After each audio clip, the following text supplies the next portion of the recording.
शब्दों से पहले के समय में, जब दुनिया जंगली थी और सितारे मूक कहानियां सुनाते थे, कोआ नाम का एक शिकारी और लिरी नाम की एक खूबसूरत लड़की रहती थी।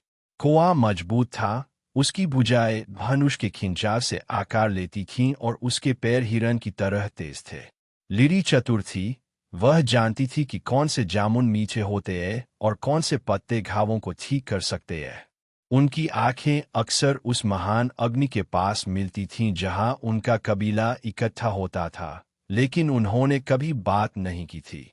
एक दिन, जब कोआ जंगल में गहरे शिकार कर रहा था, तो वह एक जंगली सुअर के दांत से घायल हो गया। वह खुद को कमजोर और खून से लथपथ नदी के किनारे खींच कर ले गया। जैसे ही अंधेरा उसकी दृष्टि में घुसा, उसने महसूस किया कि कोमल हाथ उसके घाव पर पत्तियों को दबा रहे हैं। यह लिरी थी। वह उसके संघर्ष के निशान का अनुसरण कर रही थी, यह जानते हुए कि कुछ गड़बड़ है। कई दिनों तक वह उसके बगल में रही, उसे जड़ें खिलाती रही और हवा की भाषा में उससे फुसफुसाती रही।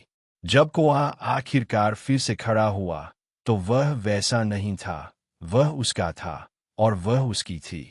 उस रात, महान अग्नि के पास, कोआ ने सबके सामने लिरी का हाथ थाम लिया।